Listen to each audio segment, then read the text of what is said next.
Tenemos un proceso para usar a los usuarios. Esta es una cita real, anónima, de un empleado de una empresa de tecnología global.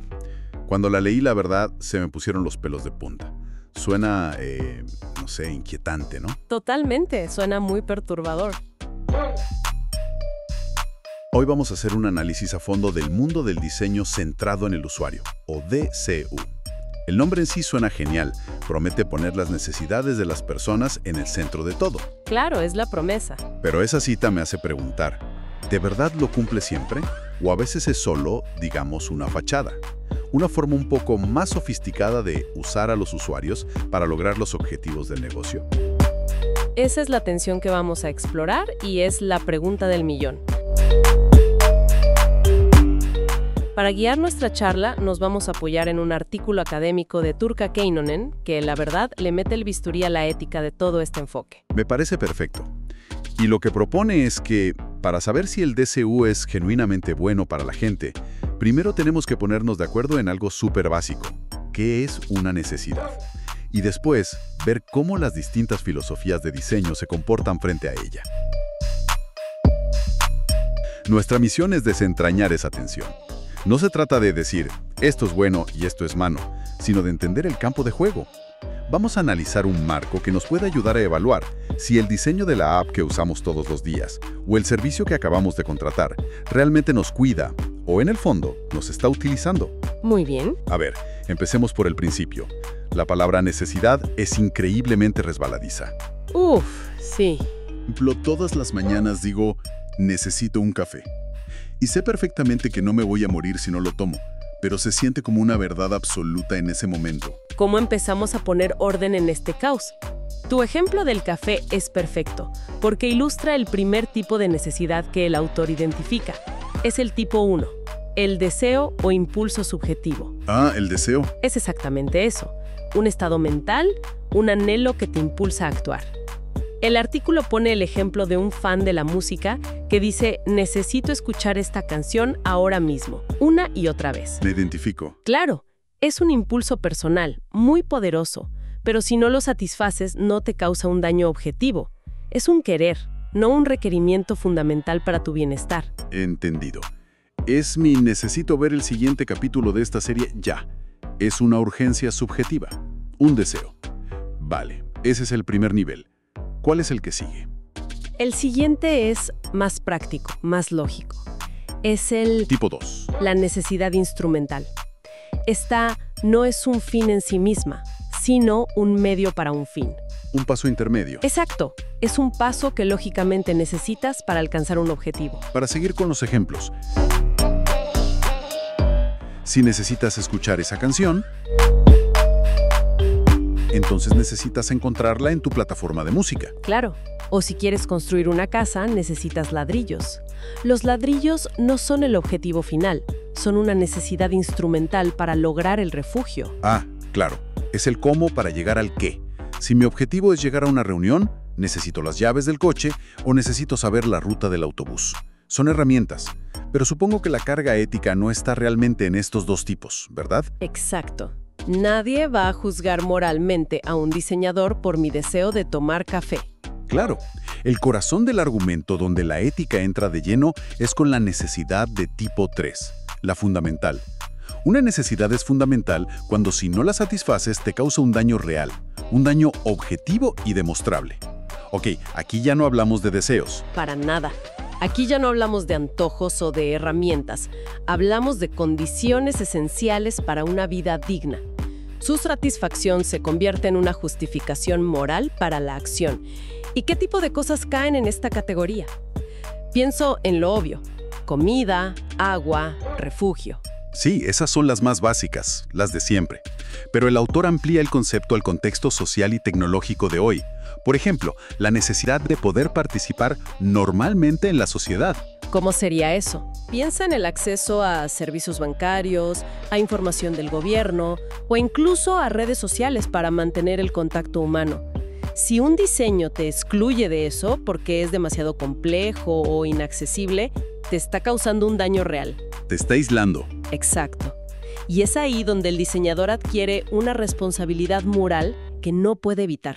Vale, esto lo cambia todo, porque si un diseñador tiene una responsabilidad moral sobre estas necesidades fundamentales, necesitamos una forma de medir si le está cumpliendo. ¿Cómo evaluamos si un diseño es éticamente responsable? Aquí es donde la cosa se pone fascinante. El autor propone que no hay una sola medida, sino dos dimensiones clave que debemos observar. Son como dos lentes, a través de las cuales mirar cualquier diseño. Dos ejes. Sí, la primera es la protección y la segunda es la apreciación. Protección. Bueno, eso suena bastante directo. Me imagino que se trata de seguridad, de no dañar al usuario. Precisamente, la dimensión de protección se enfoca en defender al usuario del daño. Su meta es minimizar errores, prevenir la frustración, eliminar riesgos de seguridad, asegurar la privacidad.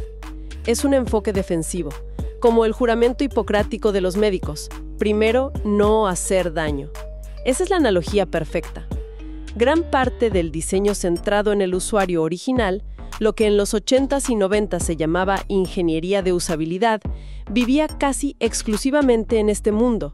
Su trabajo era encontrar y aplastar bugs y problemas de uso. Claro, que el cajero automático no se trague mi tarjeta, que el procesador de texto no borre mi trabajo. Es la base de la confianza. Pero la segunda dimensión, apreciación, suena más abstracta. ¿A qué se refiere? La apreciación es más sutil pero igual de importante. Mide hasta qué punto el diseño respeta la autonomía, la inteligencia y la humanidad completa del usuario.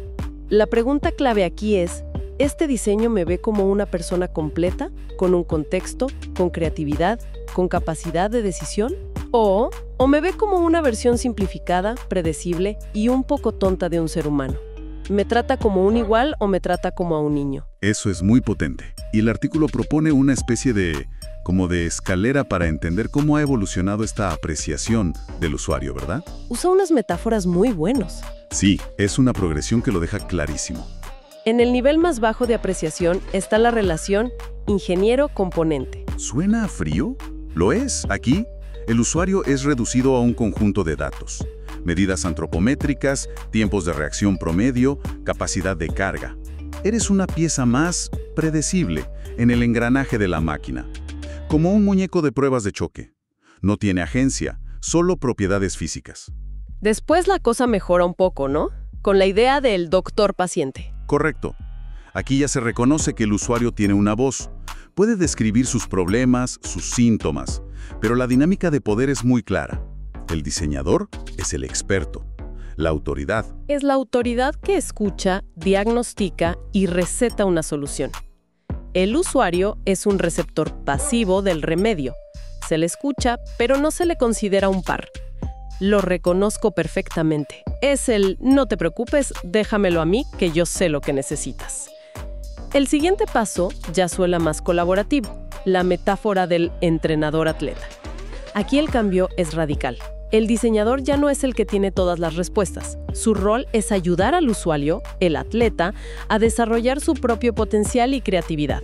Le da herramientas, métodos, le enseña técnicas. El objetivo es empoderar al usuario para que resuelva sus propios problemas. Ok. Y esto nos lleva al nivel más alto de apreciación, que es un concepto que he oído en el mundo de la innovación, el usuario líder, o lead user en inglés. Ese mismo. Es una idea que popularizó un investigador del MIT, Eric von Heppel. El usuario líder no es que solo colabore, es que él mismo es el innovador. Es esa persona que se enfrenta a una necesidad mucho antes que el mercado general y, como no encuentra solución, se la inventa. Los que hackean el sistema. Son los que modifican sus coches, hackean su software o construyen sus propias herramientas. Aquí la autonomía es máxima. El diseñador, más que diseñar para ellos, aprende de ellos. Ok, este recorrido tiene mucho sentido. Hemos pasado de ver al usuario como un objeto a verlo como un socio creativo. La apreciación ha ido en aumento. Pero, mientras tanto, ¿qué pasaba con la otra dimensión? Con la protección. Uno pensaría que también fue mejorando sin parar, pero el artículo dice que la historia es más complicada. Y es una historia que tiene que ver con el negocio y la competencia. La vieja ingeniería de usabilidad, con su foco total en la protección, se centraba en lo que se llaman características imprescindibles. ¿Los must-haves? Exacto. Son las cosas básicas que, si fallan, te causan una insatisfacción tremenda. Que tu teléfono pueda hacer llamadas de forma clara y sin cortes. Pero llega un punto, a principios de los 2000, en que todos los teléfonos hacían bien las llamadas. Proteger al usuario de una mala llamada ya no te hacía vender más teléfonos. Exacto.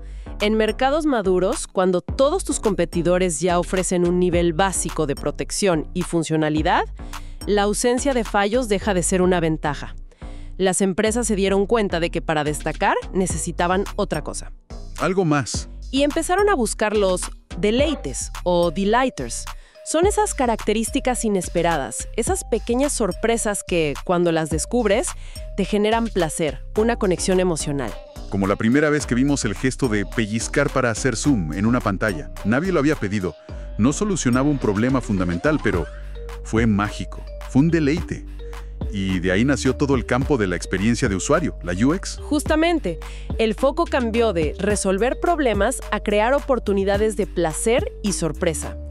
Y aquí viene el giro. El artículo cita a figuras como Donald Norman, uno de los padres del diseño centrado en el usuario. Uno de los grandes. Quien llegó a criticar el enfoque tradicional de usabilidad. Decía, y es una crítica muy fuerte, que la usabilidad solo produce diseños funcionales o buenos, pero nunca diseños geniales, de esos que la gente ama. ¡Wow!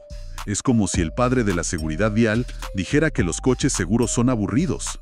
Para crear algo genial, que te emocione, a veces hay que tomar riesgos, romper las reglas. Y ese es el punto clave. La búsqueda del deleite y la emoción hizo que el énfasis absoluto en la protección se relajara un poco. El objetivo se amplió para incluir la novedad, el placer, la estética, y la innovación a menudo implica asumir más riesgos. Tanto para la empresa como para el usuario. Exacto. La prioridad ya no era solo la eficiencia y la seguridad a toda costa. Entonces, nos quedamos con un panorama complejo. Por un lado, una apreciación del usuario cada vez mayor. Por otro, una protección que a veces se sacrifica en el altar de la innovación.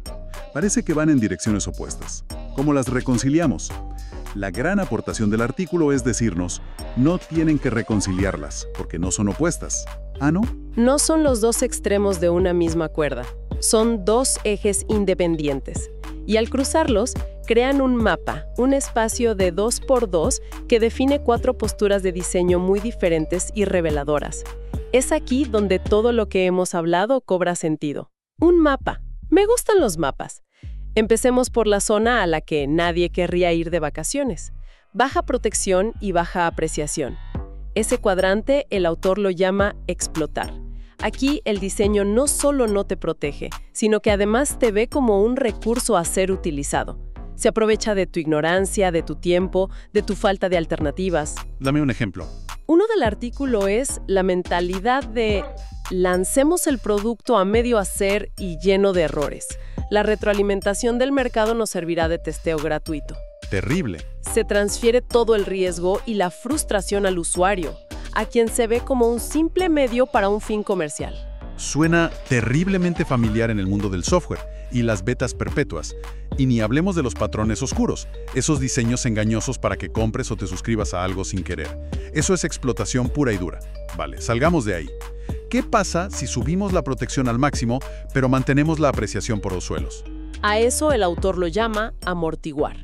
El diseño te protege del daño y la complejidad, pero lo hace tratándote como a un ser pasivo, incapaz de aprender o de tomar decisiones. Es un diseño paternalista. Totalmente.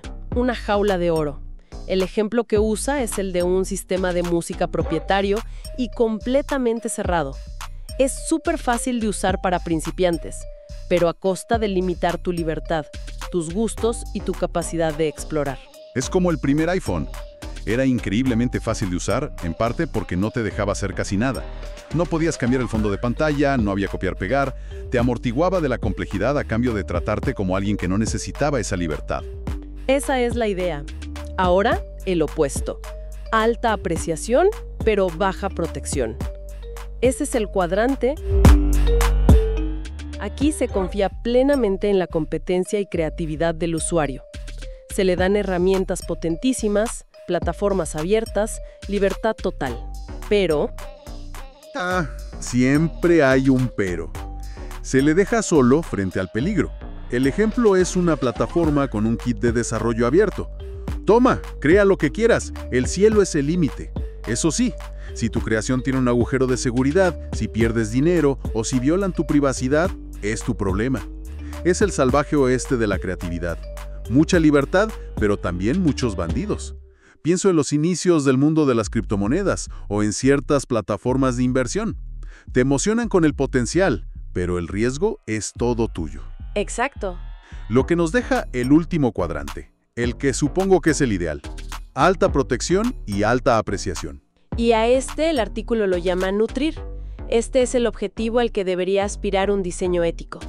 Se reconoce y respeta la autonomía y la inteligencia del usuario, pero al mismo tiempo se le protege activamente de los daños. Se puede tener lo mejor de los dos mundos. Esa es la tesis. La tecnología es transparente y segura, pero también es flexible y empodera. Fomenta el aprendizaje y el bienestar. El ejemplo del servicio de música en este cuadrante sería uno que te guía con filtros sociales inteligentes, que recompensa tus aportaciones a la comunidad y que te permite explorar géneros nuevos de forma segura, sin exponerte a estafas o contenido dañino. Partimos de esa cita tan cínica sobre usar a los usuarios, y después de este recorrido llegamos a un mapa que nos da un lenguaje para entenderlo todo. Ya no es una cuestión de bueno o malo.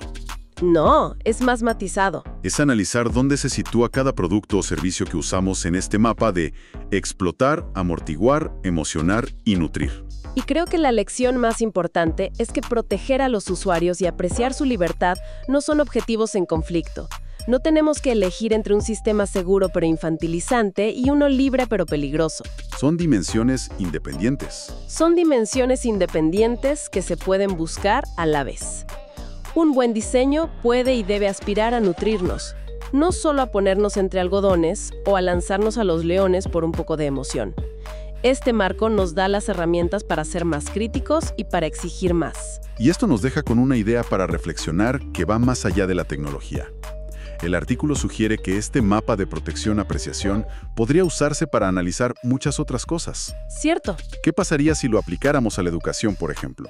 Un sistema educativo que solo protege, que amortigua, o uno que fomenta la creatividad asumiendo riesgos que emociona. O en las políticas públicas. O incluso, y esto es más personal, en nuestras propias relaciones. Interesante. ¿Cuándo buscamos proteger a la gente que queremos y cuándo buscamos apreciar y fomentar su autonomía? Y la pregunta del millón, ¿es realmente posible hacer ambas cosas a la vez? OCA Consultores. Dejamos ideas conectando lenguajes.